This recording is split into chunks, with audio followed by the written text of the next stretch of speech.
Part 1. Seattle rain has a particular sound when it hits the glass of a high-rise apartment, thin, relentless, like something scratching to be let in. Ethan Harper used to find it peaceful. White noise. Background ambience. Something he could tune out while compiling code or listening to podcasts about productivity hacks. But now, standing barefoot in his living room on a freezing December morning, he felt the rain-like pressure in his skull. A reminder. A countdown. He reread the email for the 12th time. Your position has been eliminated effective immediately. We appreciate your contributions. That was it. An entire decade in software engineering, gone with a 7-sentence paragraph and a PDF about mental health resources. Ethan exhaled through clenched teeth. Behind him, the apartment smelled faintly of Lauren's vanilla candles and the leftover fried rice she'd begged him to eat the night before. She was still asleep, curled on her side, bundled like a child who believed the world was still safe. He envied that. He didn't tell her about the termination. Not yet. Not until he had a solution to hand her instead of a problem. He checked his banking app again. 6 weeks. Maybe 7 if they skipped dinners out and Lauren didn't notice the sudden budget change. Shit, Ethan whispered.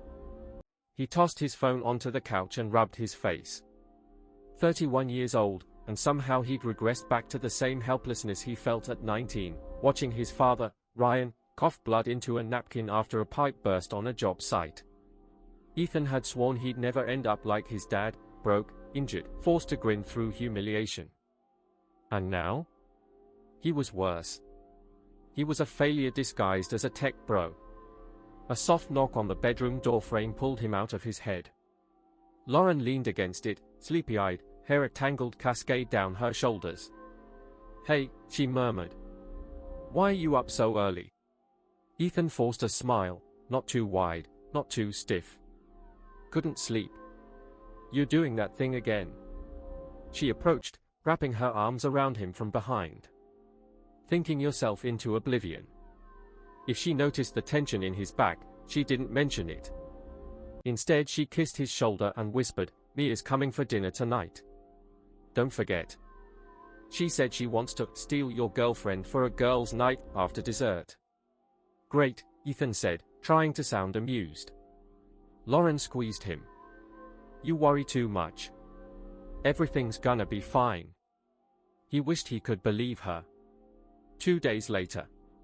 Ethan's laptop glowed in the dim living room, piles of crumpled paper around him, sketches, ideas, budget breakdowns, none of them viable. Job boards were hopeless. Half the city seemed to be laid off. His eyes drifted to a trending video on his YouTube sidebar. I bought a haunted voodoo box on eBay, live. For million views. Another, opening a Dybbuk bag at 3 a.m., not clickbait. 10 million views. Creators screaming, crying, swearing, most of it fake.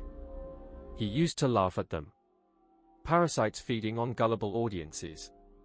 But the ad revenue. The sponsorships. The super chats. $8,000. Sometimes 20. On a single stream. Ethan's pulse changed rhythm. A stupid idea. Utterly pathetic. Something he'd mocked for years.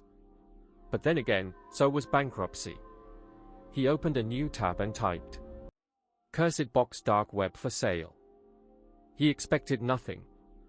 Instead, listings flooded in. Most were obvious scams, some hilarious, others disturbingly detailed. He clicked through item after item until one username caught his eye. Kitty9 Lives. A profile with no avatar, no description, no socials. Only 7 items ever sold. He scrolled down. A black thumbnail with Hebrew engraving appeared. The listing title was simple. Box. Do not open. Price, $149.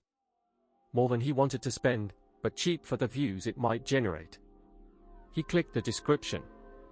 Only one sentence. Do not open if you value the lives of those you love. Ethan barked a laugh. Oh, that's cute. He hit buy now. 3 days later.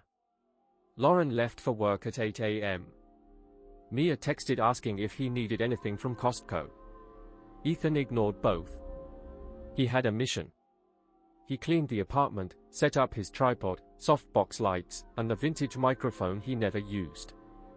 He adjusted the camera angle 3 times, tested audio twice, then stared into the lens. The red tally light blinked on. "All right, Internet," he said, voice steady. "Welcome to Opened While Sleeping, where I open whatever you psychos dare me to buy, live, unedited, no cuts." He didn't believe in the persona yet. But the chat did. Thousands joined. The subscriber count ticked upward like a heartbeat. He held up the ebony box, set beautifully against the rain-streaked window. "This," he said, "is supposedly cursed. Came sealed in black wax, covered in ancient Hebrew." The seller said, and I quote, "Do not open if you value the lives of those you love." Laugh reacts flooded the chat. Donation alerts chimed. Ethan felt something dangerous spark in his chest. Power. He set the box on the desk and picked up a ceremonial knife he'd borrowed from Mia for a Halloween costume last year. "Let's crack this thing open and see what passes for cursed on the dark web." The blade sliced through the wax with sickening ease. Flakes of black fell like shattered obsidian. When the last seal gave way, a small puff of cold air escaped, unnatural, like something exhaling.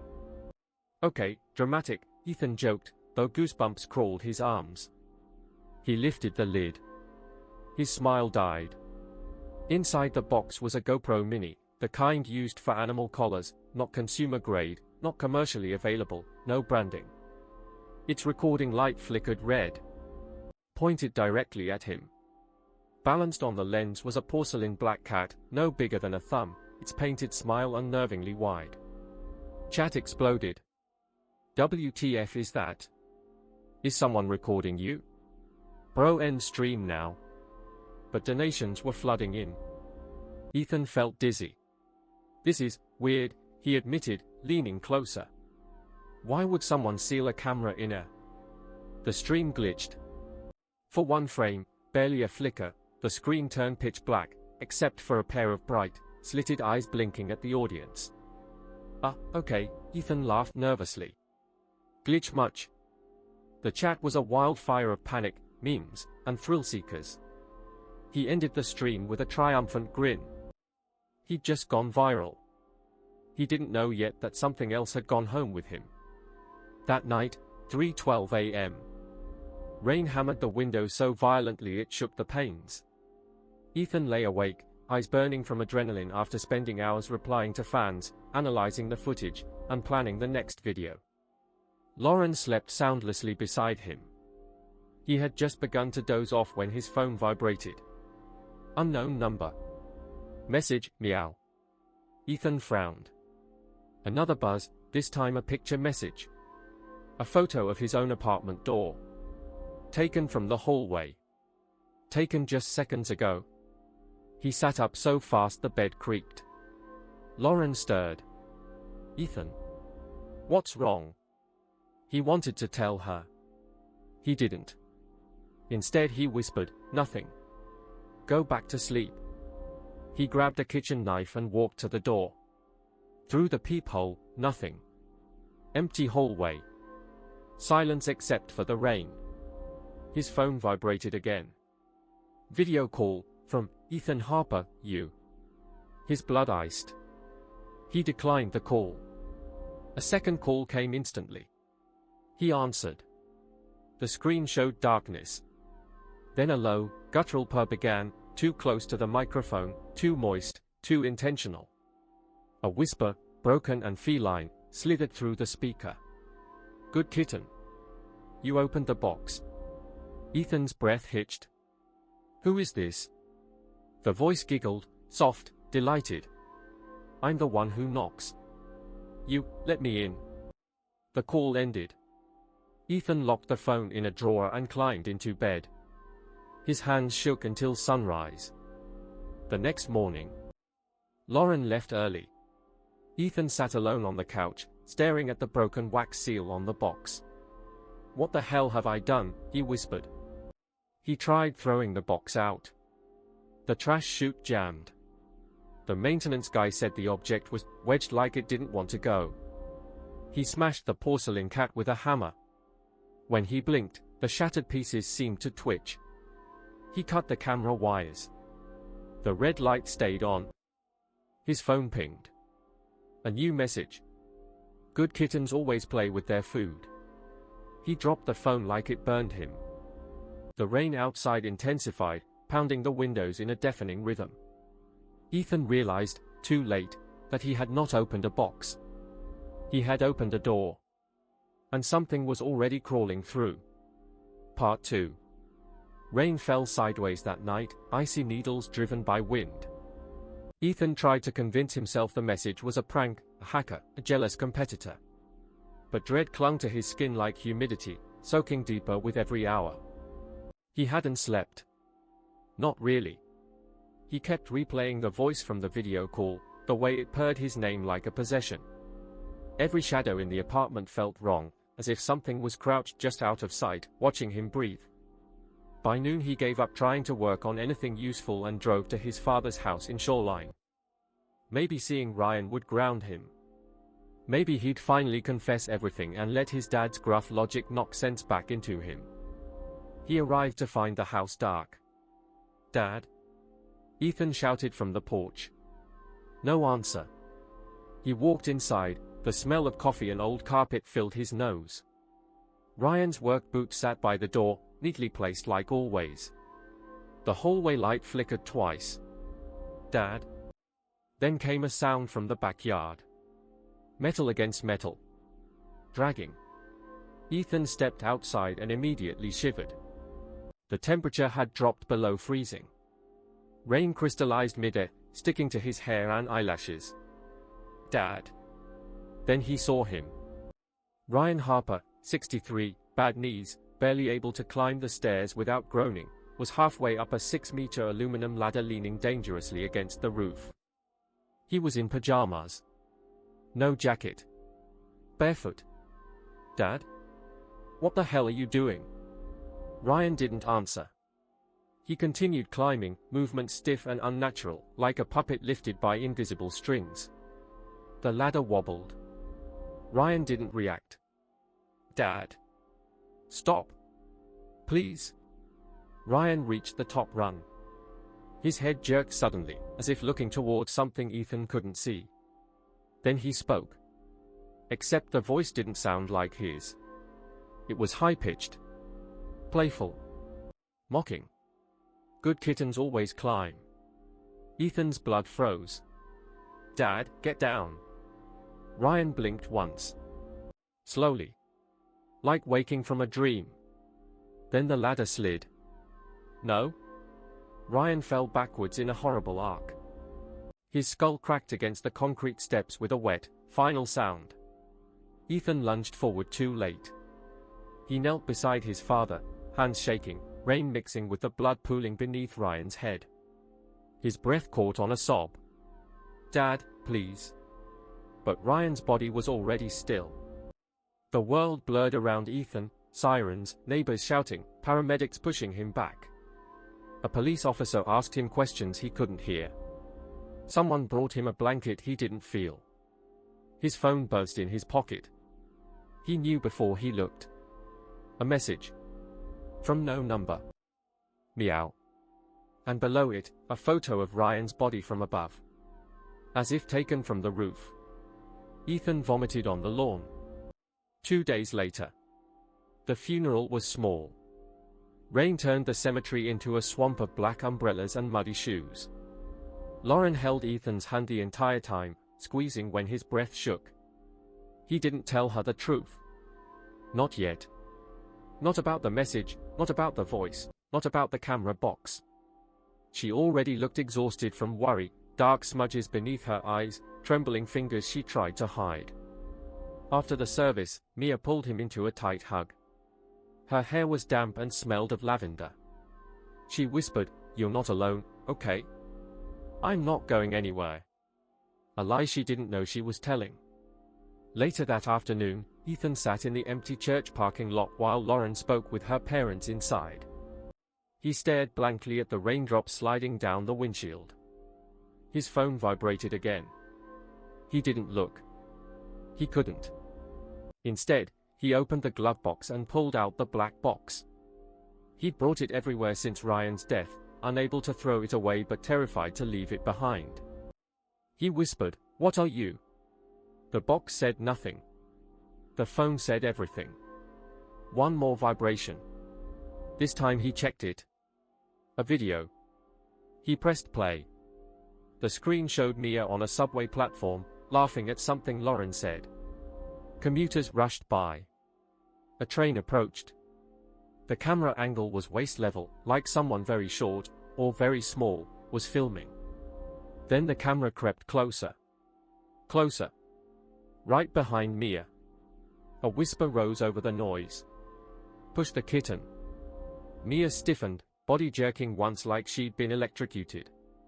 Her arms flailed. Then she pitched forward. The train hit her before she could even scream. The footage cut off with a sharp meow. Ethan screamed, slamming his fist against the steering wheel again and again until his knuckles split. 30 seconds later, Lauren burst out of the church, face white. "Ethan, something happened, Mia, there was an accident." He collapsed into her arms. He already knew. Nightfall. The apartment felt strangled. Every room too quiet. Every reflection slightly wrong. Rain slid down the windows in crooked patterns. Lauren sobbed on the couch, clutching Mia's sweater. Ethan couldn't comfort her. His own emotions were swallowed by terror, guilt, and the sickening certainty that none of this was coincidence. He stood in the kitchen, staring at the smashed remains of the porcelain cat. Some shards had moved since the last time he looked. He was sure of it. His cameras were offline. All 12. Brand new. Nothing but static. He tried to delete the footage of the unboxing stream. Files were corrupted. He tried to factory reset his phone. It rebooted with the same custom wallpaper. A black silhouette with glowing white eyes perched at the foot of his bed. Lauren's steps approached behind him. "Ethan," she said softly. "Baby, look at me." He turned. Her eyes were swollen from crying. Her face pale. She put both hands on his cheeks. "I know you're hurting. I am too. But whatever's going on, whatever you're hiding, I need you to tell me the truth." For a moment, Ethan almost did. He almost told her about the voice, the photos, the box, the warning. Then his phone buzzed in his pocket. Another message. This time, he checked it with Lauren standing right there. A photo of Lauren's parents. Taken from a window. Inside their home. An upstairs window. Where no normal person could reach. Under the image was a caption. "Good kittens leave doors unlocked." Ethan dropped the phone. Lauren frowned. "What is it?" "Nothing," Ethan said quickly. "Spam. Just bad timing." Lauren didn't believe him, but she didn't push. She grabbed her coat. "I'm going to my parents' place tonight. They need me." The words hit Ethan like a punch. "No," he blurted. "Don't. Please, don't go." "What? Why?" "Just stay here. With me." "Ethan, they just lost their daughter-in-law to Biz's sister. They need." "Lauren, please." His voice cracked. At that moment, his phone buzzed again. Another message. This time, he didn't need to look to know what it said. He whispered, "If you leave, something will hurt you." Lauren grew very still. "Ethan," she said slowly, "you're scaring me." He reached for her. She flinched. A small movement, but enough to break him. "Lauren, I..." The apartment lights flickered. A low purring rolled through the vents. Lauren took a step back. "What was that?" Ethan swallowed. "It's here." The purring grew louder, wet, rhythmic, impossibly close.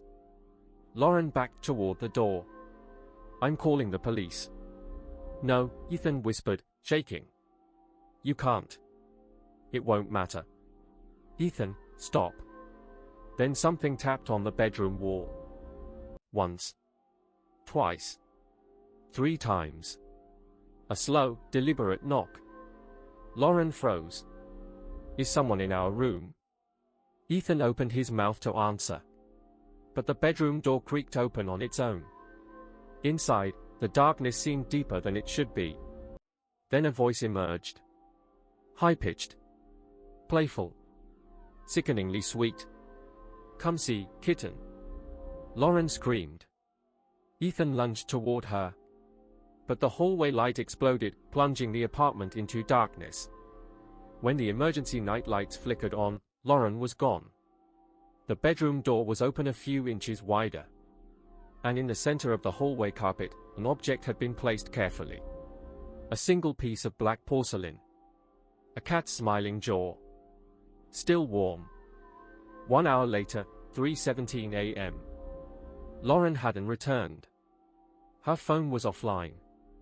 The police brushed Ethan off after he rambled something about whispers and shadows. They assumed he was grieving, unstable. So Ethan did the only thing he could. He set up the cameras. 12 of them. Every hallway. Every door. Every angle of the bedroom, the living room, the kitchen. He locked the doors. Loaded his father's handgun. Sat in the middle of the living room, eyes burning from sleeplessness. And waited. The rain slowed. The apartment hummed. 3:17 a.m. Every light went out. Not the building. Just his apartment. All cameras went green, hacked, overridden. A soft tapping echoed down the hallway. Clack, clack, clack. Footsteps. But wrong. Not human. Not barefoot. Almost like hooves. Something moved in the darkness ahead. A silhouette. Tall. Bent. Jerky. Then Lauren stepped into view. Barefoot. Hair plastered to her face from rain. Eyes white.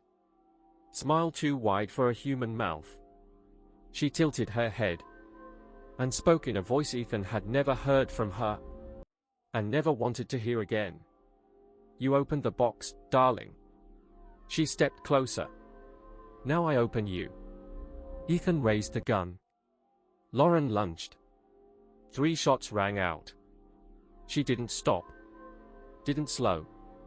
Her nails, long, sharp, curved, slashed across Ethan's cheek. His vision went red. He fell backwards. And the world went black. Part 3. Darkness wasn't the absence of light. It was weight. Ethan woke beneath it, thick, suffocating, pressing against his ribs like something alive. His head throbbed. His cheek burned where Lauren's nails had torn across flesh. His wrists were bound painfully tight, rope cutting into skin each time he breathed. Then he realized where he was. His bed. Their bed. The same one where he and Lauren had whispered about engagement rings and vacations they'd never take. Now the sheets were damp beneath him, cold, metallic, smelling faintly of rain and something far worse. A shadow leaned over him. Shush, it whispered, stroking his hair. Good kittens, stay still. Lauren's face emerged from the dim glow of a single lamp. Except it wasn't her. Her eyes were all pupil, swallowing any trace of blue. Her smile stretched unnaturally wide, the muscles in her cheeks twitching like something underneath was rearranging her bones. Lauren, Ethan rasped. Please, fight it. She blinked slowly, as if considering the request. Then she giggled, a high, tinkling sound that was far too childish to come from her throat. Oh, sweet boy, she whispered. Lauren's already fighting. That's why she's so tired. She tapped her own cheek. Knocking, knocking, knocking. She's been begging to be let out for hours. Ethan tugged at the ropes until his wrists bled. Let her go. Take me instead. Oh, I will, she purred. All in good time. She placed a finger on his lips. It was ice cold. Dybbuk, she whispered. Do you know what that word means? Ethan nodded weakly. A spirit. A parasite. Lauren laughed again, louder this time. Oh no. Not a parasite. A partner. She leaned close until her cold breath brushed his ear. It means the clinging. A soul that binds itself to a living host. Not to possess, but to become. Ethan's stomach twisted so violently he almost vomited. Why me? Because you opened the door. Her voice sharpened. You invited me. You laughed at me. You mocked my warning. She ran her nails down his jawline, leaving faint red lines. You earned this. He clenched his teeth. Kill me. Just kill me and leave everyone else alone. Her expression softened, almost tender. Oh, Ethan. I don't kill. Not until the end. I prefer slow meals. She counted on her fingers, childlike. Daddy. Sister. Girlfriend. She smiled sweetly. Parents of girlfriend next. Ethan's heart stuttered. Leave them alone. But they're part of you, she purred. And I'm famished. She stood from the bed and stretched her limbs unnaturally, her arms bending back too far, spine crackling like ice breaking. Then she walked to the bedroom door. Don't worry, she said lightly, as if heading out for groceries. I'll bring you a souvenir. The door shut behind her with a soft click. And Ethan was alone.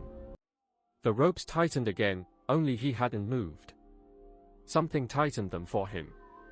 Something under the bed. He held his breath. A small, soft meow rose from the shadows below the mattress. Ethan's skin crawled. No, he whispered. No, no, no.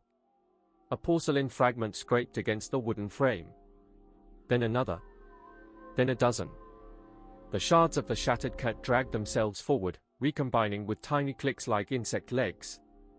A new shape began assembling beneath the mattress. A new face. A new smile. Ethan thrashed in terror, but the ropes held him down. And outside the bedroom window, rain intensified, hammering, furious. The apartment lights flickered. His cameras, grayed out hours ago, clicked back on for a moment, capturing a single static frame. Lauren walking down the hallway on all fours. Her head turned the wrong way. Smiling. 40 minutes later. The front door creaked open. Footsteps entered, wet, heavy. Something dragged behind them. Lauren's silhouette appeared in the doorway, a dark smear against the hall light. In her hand dangled a phone. Not hers. Not Ethan's. Her father's. Red splattered her blouse. Her smile glowed. 2 for 1 special, she sang. They opened the door before I even asked. Ethan's lungs collapsed into themselves. Lauren, Lauren, listen to me, please. But she didn't come closer. She paused. Her head snapped to the left, as if listening to something no human could hear. Then she frowned. Hard? No, she whispered to the air. Not yet. He's not ready. She turned back to Ethan. Her voice was no longer playful, it vibrated with anger. You're supposed to be mine. Entirely. And you're fighting me. Ethan didn't know what she meant until something beneath the bed growled. Low? Possessive. Lauren hissed back, her pupils shrinking to slits. Oh, don't be jealous, little kitty, she snarled toward the floorboard. I'm not sharing. A porcelain claw scraped upward. Lauren lunged, fast, animalistic, and kicked under the bed. The thing beneath screeched, a metallic, cracking sound. She grabbed Ethan's chin and forced him to look at her. I'm going to finish this, she whispered. But first... A muffled clatter echoed from the living room. Lauren's eyes widened. Someone else was in the apartment. Ethan's heart surged. Mia? Dad? No? Impossible. Then. Ethan. A voice he hadn't heard in years. A voice he knew was impossible. His mother. Dead since he was 10. Lauren's smile widened too far, splitting her lip until blood dripped down her chin. "Oh, kitten," she whispered. "You really shouldn't have thought of her." The voice came again from the living room. "Ethan? Honey? Are you there?" Deep, warm, motherly. Perfect. Ethan squeezed his eyes shut. "It's not her. It's not. He felt Lauren's lips on his ear. "You can look," she whispered. "It's rude not to look when your mother visits." He shook his head violently. "She's dead. So are the others." Lauren grinned. "But they still scream so beautifully." Footsteps approached the bedroom door. Soft. Bare. Familiar. The doorknob turned. Ethan sobbed. Then, suddenly, Lauren jerked violently backwards as if yanked by her spine. She hit the wall with a sickening crack. Something unseen dragged her toward the hallway. She hissed, claws scraping floorboards. "No," she shrieked. "He's mine." A deep, guttural voice, layered, ancient, replied from the living room. "Not anymore." The lights blew out. The ropes binding Ethan loosened all at once. He rolled off the bed, hitting the floor hard. His legs barely worked, but he crawled toward the window, reaching for anything that could cut, break, distract. Lauren screamed in the hall, a sound of rage more than pain. Then a heavy thud. Silence. Ethan forced himself up, staggering to the door frame. The hallway was empty. A trail of wet footprints led toward the living room. Ethan followed, trembling. In the center of the room stood a shape hunched over the rug, Lauren, gasping, her limbs trembling violently as if she were being electrocuted. "Ethan," she choked. "Help me." He knelt beside her, tears spilling. Lauren, I'm here. I'm right here." She grabbed his hand. Her grip was wrong. Too strong. Too stiff. A second too late, Ethan realized. This wasn't Lauren escaping the Dybbuk. This was the Dybbuk pretending. Her eyes snapped open. Completely black. "You're adorable when you hope." She lunged for his throat. Ethan grabbed the one thing near him, a camera tripod, and smashed it into her skull. She collapsed, twitching. He ran. Out of the apartment. Down the stairwell. Into the freezing rain. Every shadow seemed alive. Every sound a whisper. His own heartbeat felt foreign in his chest. He reached the street. And saw himself. Standing across the road. Smiling. Perfectly still. Perfectly dry despite the storm. His own voice echoed from the figure's lips. "Where are you going?" Ethan stumbled back. "Stay away from me." The other Ethan tilted his head. "But you invited me. You opened the box. You called me home." Ethan blinked, and the figure vanished, dissolved into the rain. Sirens wailed nearby. Lights flashed. Police cars. Ambulance vans. All stopping. At his apartment building. 2 stretchers rolled out moments later. Lauren's parents. Covered. Ethan collapsed to his knees. A single chime vibrated in his pocket. A message. From the same number as always. He opened it with shaking fingers. A selfie. His own face. Eyes black. Smiling. With the caption. "I'm back live 24/7. Epilogue, 3 months later. The YouTube channel opened while sleeping now has 3.7 million subscribers. The live stream never turns off. The person sitting in the chair looks exactly like Ethan Harper, same jawline, same haircut, same voice, but the eyes are wrong. Always fixed on the viewer. Always smiling. He unboxes a new item every night at 3:17 a.m. A locked doll case. An antique mirror. A sealed envelope that screams when opened. The chat spams hearts and cat emojis.